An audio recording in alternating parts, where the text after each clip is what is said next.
आतिफ और गुरमेहर, इज्जत, खुलूस, दोस्ती। एक ऐसी दोस्ती जिसकी शुरुआत हुई सोशल मीडिया पे और फिर ये पहुंची मिर्जा गालिब के शहर दिल्ली। जी, और हम जामा मस्जिद में हैं इस वक्त, जो कि एक बहुत ही आइकॉनिक जगह है दिल्ली के लिए, हिंदुस्तान के लिए, पूरे जनूबी एशिया के लिए एक बड़ी आइकॉनिक, बड़ी अहम तरीन जगह है जामा मस्जिद। बड़ी it's a sacred place for all of us. अगर हम खित्तों और इलाकों की बजाय अपने अंदर मौजूद जो फ़र्क है उसको पैमाना बनाने की बजाय हमारे अंदर बहुत सारी जो मुश्तरका अक़दार होती हैं उनको, और कोई और कदर मुश्तरक हो या ना हो, इंसानियत की एक कदर तो बुनियादी तौर पर हम सब में मुश्तरक है, उसकी बुनियाद पर अगर हम चीज़ें देखें तो हमारे बहुत सारे मसाइल हल हो जाएंगे। तुम सिर्फ तुम ही तुम हो तो क्या तुम हो, हम सिर्फ हम ही हम हैं तो क्या हम हैं। तो जो संगम से, जो आमेजिश से एक खूबसूरती आती है, ठीक है, एक तरह के pure, so called pure culture की भी एक खूबसूरती है, उसकी भी एक पाकीज़गी है, लेकिन एक खूबसूरती है जो संगम से ही आती है, जो आमेजिश से ही आती है। वो एक अलग तरह की खूबसूरती होती है, अलग तरह की खूबसूरती कौसे क़ज़ा इसीलिए तो अच्छी लगती है हमें, यानी जो जिसको आप इंद्रधनुष कहते हैं गालिबन, वो इसीलिए अच्छी होती है कि उसमें एक रंग पर दूसरा रंग चढ़ा होता है और हर रंग इसके बावजूद रंग भी मौजूद होता है, तो यही उसकी खूबसूरती है। दिल्ली की इस यादगार मुलाकात के बाद आतिफ और गुरमेहर एक बार फिर रूबरू होंगे एक ऑनलाइन ठिकाने पर। आ रहा है देसी अड्डा।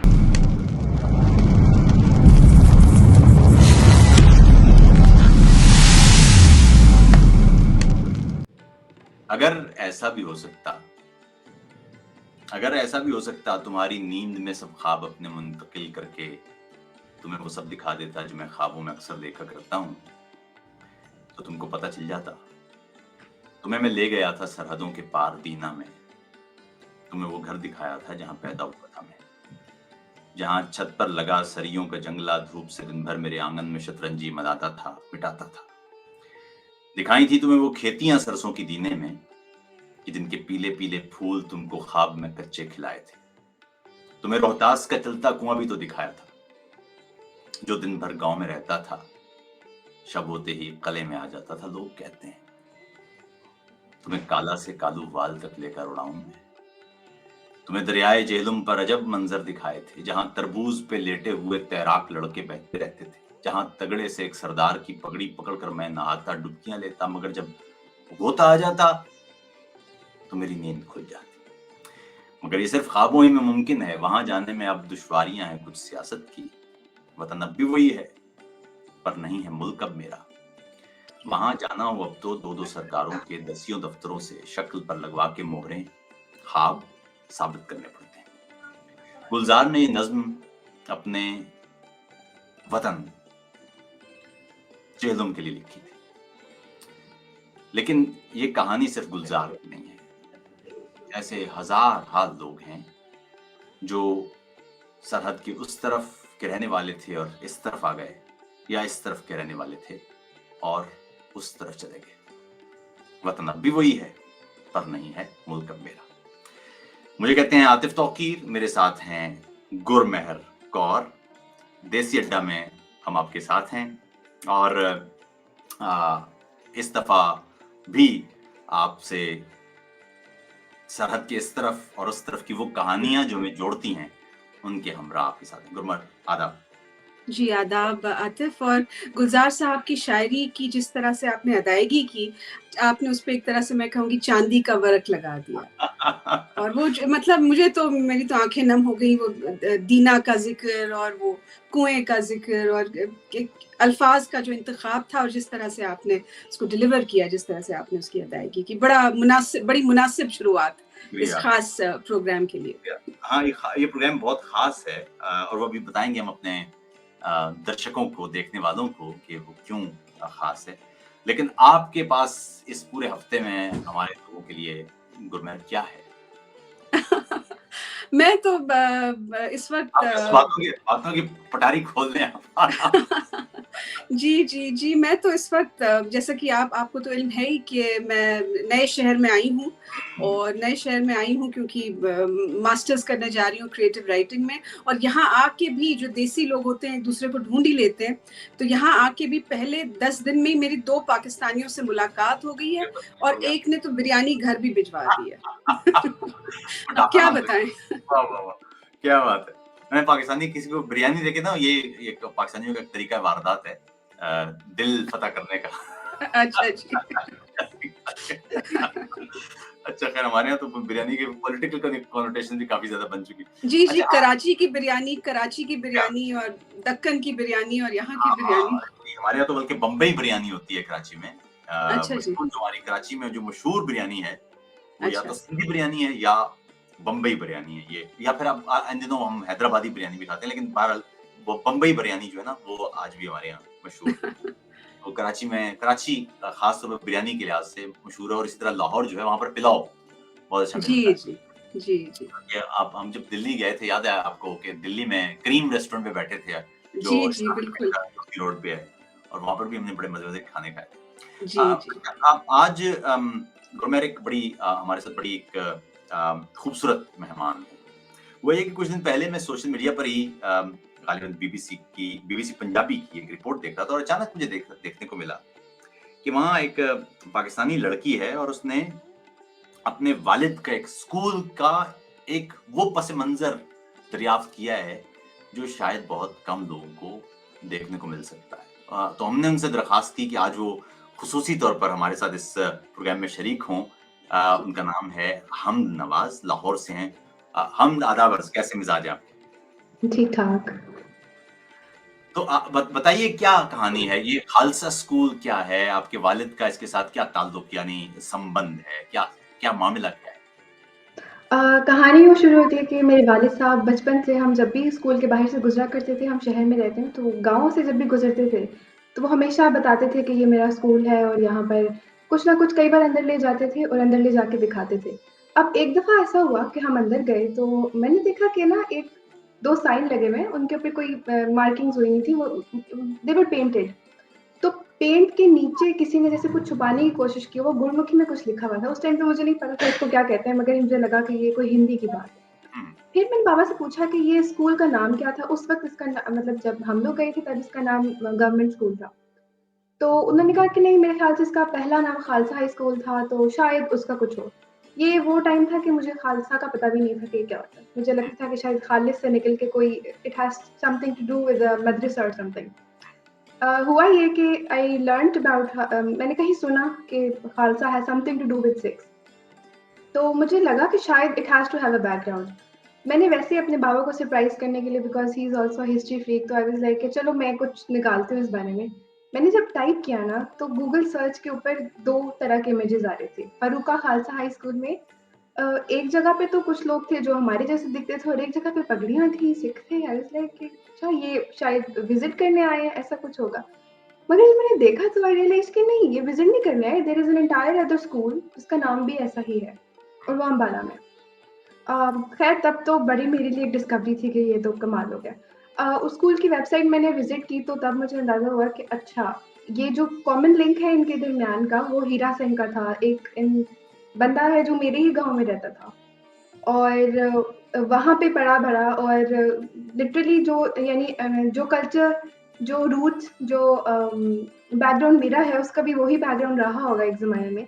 और वो बिफोर द पार्टीशन उसने ये स्कूल बनाया, और फिर जब यहाँ से उन लोगों को मूव करना पड़ा ड्यू टू, ज़ाहिर-सी बात है, पार्टीशन हुई और अचानक आपको बताया गया कि अब आप यहाँ नहीं रह सकते जहाँ आप हमेशा से रह रहे हैं। हुँ। तो तब हीरा सिंह की खैर उस वक़्त तक डेथ हो चुकी थी, लेकिन जितनी भी फैमिली थी, और ना सिर्फ फैमिली बल्कि फैमिली ने अपनी मेहनत से जितनी फैकल्टी वहाँ जमा की थी फर्रुखा हाई स्कूल में, जितने स्टूडेंट्स जमा किए थे, जितने लोगों को, वो it was a very big project, very big social project, और मुसलमानों की भी जितनी उन लोगों ने एड ली थी, उनको ईच एंड एवरीथिंग मूव करनी थी वहाँ से। इनफैक्ट कहते हैं कि जो हेडमास्टर था उस वक़्त स्कूल का, वो भी एक क्योंकि शाहपुर जिस डिस्ट्रिक्ट में उस वक़्त इससे बेहतर स्कूल मौजूद ही नहीं था। तो इसके लिए टीचर्स आपको दूर-दूर से ढूँढ के लाने पड़ते थे। तो उन्होंने एक सिख की रिक्वेस्ट की कि आप स्पेशल आएँ फर्रुखा जैसे छोटे से गाँव में, और मास्टर तारा सिंह जो थे वो फिर यहाँ पर आए। तो उनको सारी फैकल्टी भी मूव करनी पड़ी और प्रिंसिपल्स और पूरा हॉस्टल बनाया हुआ था, और मतलब पूरी-पूरी फैमिलीज़ मूव करनी पड़ी। तो और वो भी बहुत एक दिलखराश दास्तान है कि जो हेडमास्टर, जो आखिरी हेडमास्टर था स्कूल का, उसके 5 बेटे थे, और जब वो फारुका से मूव कर रहा था, तो उसके अपने ही स्टूडेंट ने उसके पाँचों बेटों को मार दिया। और ये अभी मुझे ये जो करंट हेडमास्टर है उन्होंने बताया कि वो आखिरी वक़्त तक रिक्वेस्ट करता रहा था कि मैं तो तुम्हारा उस्ताद हूँ, तुम कैसे कर सकते हो ये? तो बहरहाल जो यहाँ का दुःख वो लेके गए साथ में और जो यहाँ की हेरिटेज और एक पूरा उन्होंने पूरी कम्युनिटी इकट्ठी की थी उस एक स्कूल के लिए। तो वहाँ जाके ऐसा कैसे हो सकता था कि वो उस चीज़ को कुछ भी ना करते? तो उन्होंने वहाँ पे फ़ारूका की याद में एक नया स्कूल बनाया और वो आज फ़ारूका खालसा हाई स्कूल है। तो that was how I discovered. ख़ैर मेरी डिस्कवरी की स्टोरी थोड़ी-सी यूँ जाती है कि मैंने स्कूल को ईमेल लिखी, मैंने स्कूल के फ़ेसबुक पेजेज़ ढूँढे, उनको लिखा। फिर मैंने 1-2 बच्चे आई गेस 5th-6th स्टैंडर्ड के होंगे, उनको भी लिखा कि यार मैं पाकिस्तान में हूँ और इस तरह से एक स्कूल है, आपका भी इस तरह यही नाम है, मेरा भी। प्रोबेबली उनको समझ नहीं आई होगी, तो आई वाज़ डिसअपॉइंटेड, तो मैंने गिव अप कर दिया। कोई साल बाद, इस सारे प्रोसेस के साल बाद मुझे एक अकाउंट जिसने शायद आखिरी मैसेज ये किया था, उसके बाद उसने डीएक्टिवेट कर दिया था। उसने मुझे एक लिंक सेंड किया एक ब्लॉग का। जब मैंने वो ब्लॉग देखा तो वो सुरजीत सिंह का ब्लॉग था, जिसमें उसने पूरा फ़ारूका और जो उसकी रूट्स का जो नॉस्टैल्जिया था, जो कि एक मैन इन हिज़ 70s या 80s जो बड़ा नेचुरल होता है उसके लिए, उस नॉस्टैल्जिया को लिखा हुआ था and it's so beautiful and that was the time I felt like कि पता नहीं मैं इस तक पहुँच पाती हूँ कि नहीं पहुँच पाती, लेकिन मुझे एटलीस्ट बताना चाहिए। So that's when I wrote it on Twitter, and that's where the story got picked up, हाँ, वो and that's thread how it happened. Thread थी जिसमें आपने लिखा था। उसके उसके बाद गुरमेहर, मेरे ख्याल में हमने इससे पहले भी बात की कि बहुत सारी चीजें ज़ाहिर है हम दोनों जो ना लव हेट रिलेशनशिप किस्म की सूरत-ए-हाल है। ये ज़ाहिर है जी, अगर आप लैंग्वेज शेयर करते हैं तो बहुत सारी चीजें शेयर हो जाती हैं। E.T. हॉल ने कहा था कि communication is culture and culture is communication. So जी, कम्युनिकेशन इज़ और लैंग्वेज तो ज़ाहिर है कम्युनिकेशन का एक बड़ा हिस्सा है। तो अगर आप किसी के साथ लैंग्वेज शेयर करते हैं तो already I mean huge amount of जी, जी। डिफरेंट जैसा एस्पेक्ट्स कि हम उस रोज़ भी बात कर रहे थे कि ज़बान से एक बड़ी उनसियत पैदा होती है। ऐसे हैं। तो आपको आपको हम इसके बाद क्या जो रिस्पांस था वो क्या था? क्या हिंदुस्तान की तरफ से या पाकिस्तानियों की तरफ से आपको कैसे मैसेज आए? क्या डराया गया, बुरा भला कहा गया कि कहाँ से आप निकाल के ले आई कहानी, या कोई अच्छा रिस्पांस था? रिस्पॉन्स बिल्कुल वही था जब जो कोक स्टूडियो की गानों के नीचे वाले कमेंट सेक्शन में होता है। एक ओवरवेलमिंग मोहब्बत होती है और वो उसमें बहुत ज़्यादा लोग जो थे वो मेरी जनरेशन के थे जिनका डायरेक्टली कोई वास्ता ही नहीं था। तो उन्होंने बड़े उस इस तरह के भी कुछ मैसेजेस मौजूद थे कि हमें खुद तो नहीं पता, मगर हमने अपने ग्रैंड पेरेंट्स को दिखाया, पेरेंट्स को दिखाया और उसके बाद हमें वो कनेक्शन महसूस हुआ आपसे। तो इवन जो मैंने पोस्ट की थी उसके कमेंट्स के नीचे लोग एक-दूसरे को अपने आबाई घर के, जैसे हम लोग अमृतसर से आए थे, मेरी नानी ने वहाँ से माइग्रेट किया था। तो अगर कोई अमृतसर का था तो वो लाहौर के अपने पुराने घर की डिटेल्स लिख के मुझे मैसेजेस में बता रहे थे कि इस तरह का हमारा एक घर होता था और अगर आप जा सकती हैं लाहौर या अगर तो आप जाके देखिए। इवन सरगोदा में भी मुझे सरगोदा तक लोगों ने बताया कि हमारे फलाने ब्लॉक में फलाना घर होगा। तो अगर हमें एक दफ़ा तस्वीर भेज दें, हम अपनी नानी-दादी को दिखाना चाहते हैं। तो वहाँ आपको एहसास होता है कि अगर वाक़ई कोई पुल एग्ज़िस्ट करता होता है, अगर वाक़ई कोई पोर्टल एग्ज़िस्ट करता होता है कि हम पॉलिटिक्स और सारी आइडियोलॉजीज़ को 1 मिनट के लिए साइड पे रख के उसको यूज़ कर सकते हैं, तो वो ओवरफ्लो हो रहा होता है इस वक़्त। क्रैश हो जाता। क्रैश हो जाता है because there is so much people who want to say and do that. जी, जी। हम भी जब भी वहाँ जाना होता है तो I mean everybody has so many stories to tell and that's why I mean जब आप वहाँ जाते हैं आप पाकिस्तानी और आप हिंदुस्तान जाएं और खास तौर पर अगर आप पंजाबी और आपने वो पंजाब वाली बात की थी जरा वो मेरे ख्याल में हमारे हमारे तमाम देखने वालों की वो मुझे क्योंकि when I was watching you that sentence actually made me think in fact cry कि ये कितनी खूबसूरत बात है वो जो आपने पंजाब के बारे में बात की थी क्या थी? बल्कि मैं कहूँगी कि शायद मैं कभी ये जर्नी इस पे मैं कभी डिस्कवरी की जर्नी पे जाती नहीं अगर मुझे एक आइडेंटिटी क्राइसिस ना होता, जो कि 20s में आता है और उस आइडेंटिटी क्राइसिस में आप कहते हो यार मैं कौन हूँ, मैं कहाँ से आया? तो एक बहुत बड़ी आइडेंटिटी आपको रेस की मिलती है, आप कहते हो अच्छा आई एम पंजाबी। लेकिन पंजाबियत के साथ ये मसला है कि पाकिस्तानी पंजाबियत जो है वो तो मुझे नहीं पता I will not try to be politically correct here but I will try to say something that's very emotional to me कि मुझे पंजाबी को तो ऑन ही नहीं किया जाता। मैंने अपने इर्द-गिर्द पंजाबी बोलने वाले अब देखे नहीं। मैंने नहीं देखा बैसाखी कोई मना रहा है, बसंत कोई मना रहा है, जो हमारे अपने कल्चर्स थे। तो जो चीज़ें मुझे डेफिशिएंट लगी कि यार हमने पंजाबी को नहीं ऑन किया, वहाँ मुझे बहुत इंडियन पंजाब में नज़र आया कि बहुत अच्छे से ऑन भी किया है, प्रिज़र्व भी किया है, सेलिब्रेटेड है। तो मुझे ऐसे लगा कि मतलब पंजाब जो था उसकी पार्टीशन हुई, तो पार्टीशन में बाकी चीज़ें ज्योग्राफिकल कुछ हुई होंगी, कुछ पॉलिटिकल हुई होंगी, लेकिन सबसे बड़ा बँटवारा कल्चर का बँटवारा हुआ। और कल्चर का बँटवारे को इससे खूब when you see the map of Punjab, when you realise कि there were 5 rivers and 3 of them are here and 2 of them are there. तो हम पंजाब नहीं हैं, हम त्रियाब हैं, वहाँ पे दोआब हैं। तो कल्चर की भी मुझे यही समझ आती है कि कुछ हमारे पास रह गया, कुछ उनके पास रह गया और मिला के आधा अधूरा एंड यू डू फील एक गैप, एक मिसिंग आपको महसूस होती है। जी, जी। आतिफ़, मैं यही कहना चाह रही थी कि जो बात हम नवाज़ ने की, अव्वल तो मैं ये कहती चलूँ कि मैंने जो वीडियो रिपोर्ट देखी थी, उसमें तो इन्होंने वो कोविड के चलते मास्क लगाया हुआ था, तो पहली बार मैं इनका चेहरा देख रही हूँ, तो ये वाक़ई, जैसे कि आपने तारुफ़ में भी कहा, जितनी खूबसूरत है, उतनी खूबसूरत बातें भी करती हैं, which is not that surprising to me because many Pakistani women that I have met are of course beautiful but also very eloquent and very accomplish. तो पाकिस्तानी ख़वातीन बेशतर जो मुझे मिली, और ये मैं मतलब सिर्फ इसलिए नहीं कह रही कि मैं पाकिस्तानी बंदी से मुखातिब हूँ, लेकिन बेशतर खूबसूरत होती हैं, हुनरमंद होती हैं और बड़े सलीके से अपनी बात रखती हैं। तो दिस इज़ बट ये इतनी कम उम्र भी हैं और इतनी जो बातें इन्होंने कह दी, बेसिकली सब बातें इन्होंने कही, और इससे मैं भी मुत्तफिक हूँ, इट रेजोनेट्स विद मी कि ये जो आइडेंटिटी क्राइसिस है हमारा, और पंजाब में ख़ास तौर पे, लेकिन अगर हम कौमी सतह पे भी देखें या द नेशनल लेवल देखें, मुल्क की सतह पे देखें, तो एक ज़माने में एक मुल्क ऐसा था जो ये कहता था कि हम क्या हैं, हम जो भी हैं, पर हम ये नहीं हैं। नेगेटिव आइडेंटिटी बनाना अपनी। तो शायद पहले पाकिस्तान में ये मसला था कि हम पाकिस्तानी क्या होता है, ज़ाहिर है नया मुल्क था तो नई आइडेंटिटी, शनाख्त उसको तराशना था, तो हम क्या है वो बाद में देख लेंगे, लेकिन हम हिंदुस्तानी नहीं हैं। और आज के हिंदुस्तान में ये है कि हम क्या हैं, हम जो भी हैं, लेकिन हम मुसलमान तो नहीं हैं।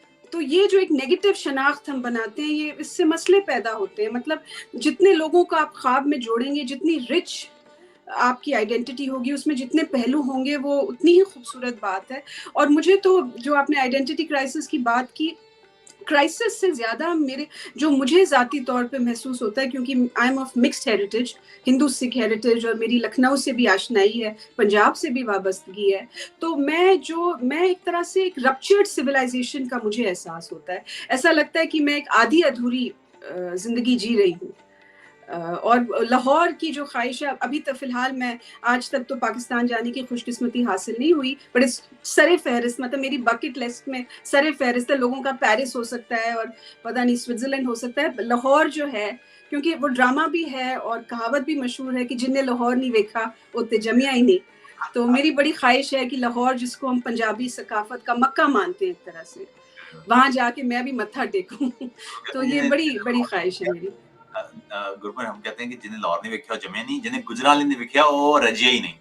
वाह जी वाह, हाँ बिल्कुल, क्यों खाने के लिए मशहूर है वो। हाँ जी हाँ, जी, खाने क्या पीने बात, के।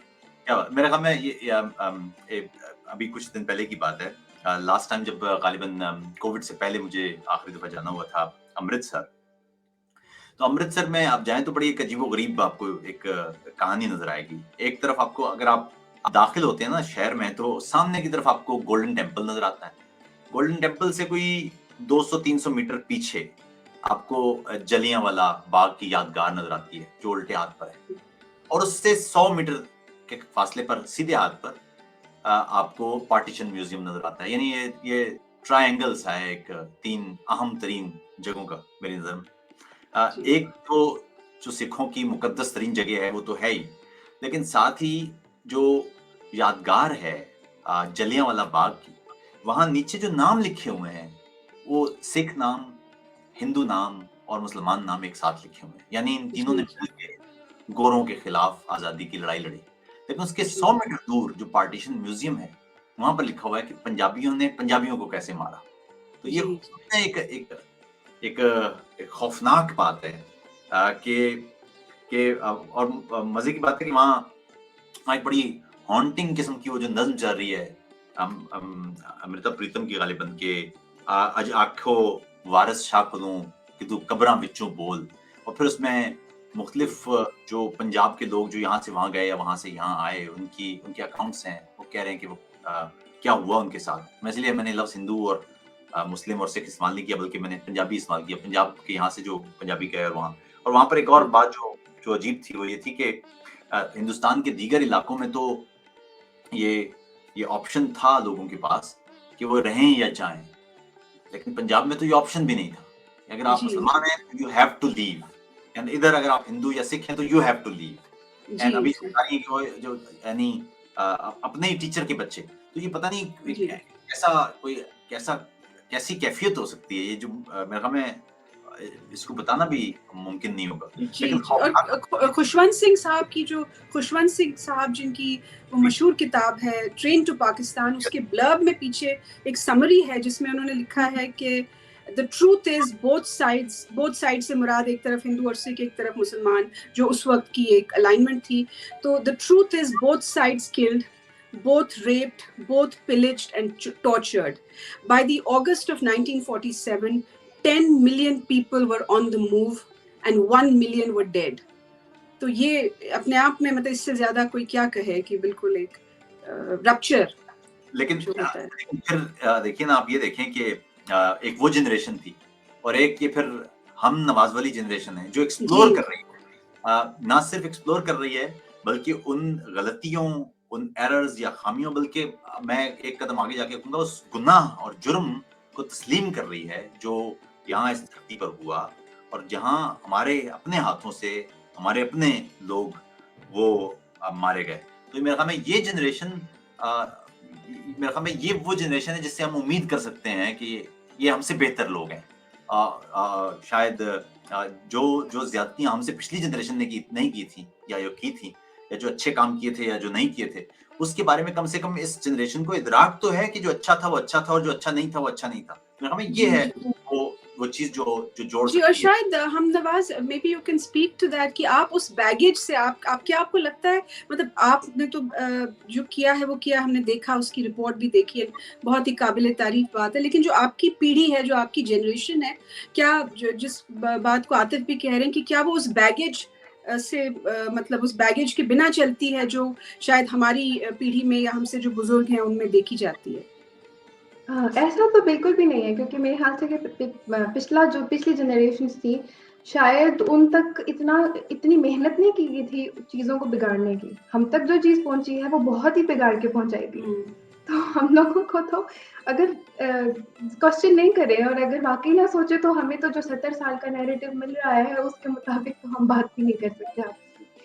तो मुझे लगता है कि हाँ, वाक़ई आपकी ये बात बिल्कुल ठीक है कि आज शायद मेमोरी में वो थोड़ी चीज़ पीछे चली गई है। अब शायद हम वो बच्चे हैं, ख़ानदान के वो बच्चे हैं जो कहते हैं कि हमारे दादों ने बहुत लड़ लिया, आपके भी बड़ा नुकसान हो गया, हमारे भी बंदे मारे गए, चलो ज़मीनें मिल के देख लेते हैं, मगर अब बस करते हैं। तो ये ज़रूर हो सकता है। और इनफैक्ट मुझे तो जब मैं पार्टीशन के बारे में सोचती हूँ ना, तो मैं कहती हूँ कि होलोकॉस्ट को कहा जाता है कि it's one of the biggest tragedies in the human history. वहाँ पर भी ना एक विलेन था, एक एटलीस्ट हिटलर तो था ना, आप किसी को ब्लेम कर सकते थे। यहाँ तो आप अपने दोस्त को ब्लेम करोगे, आप अपने टीचर को ब्लेम करोगे, करोड़ों आपको तो नहीं पता, आप अपने हमसाये को ब्लेम करोगे। शायद जिस बच्चे को, ऐसी भी स्टोरीज़ हैं कि जिस बच्चे को सिखों ने पाला, मुसलमान बच्चे को उसी ने मार दिया, आप अपने बच्चे को ब्लेम करोगे। तो ये इतनी कन्फ्यूज़िंग, मतलब ट्रेजिक तो ये है ही, लेकिन ये इतनी कन्फ्यूज़िंग है कि जब मेरी जनरेशन में कोई बंदा सोचता है तो वो सोचता है कि यार enough of everything that has been told, there has to be a real narrative that I have to go out and discover.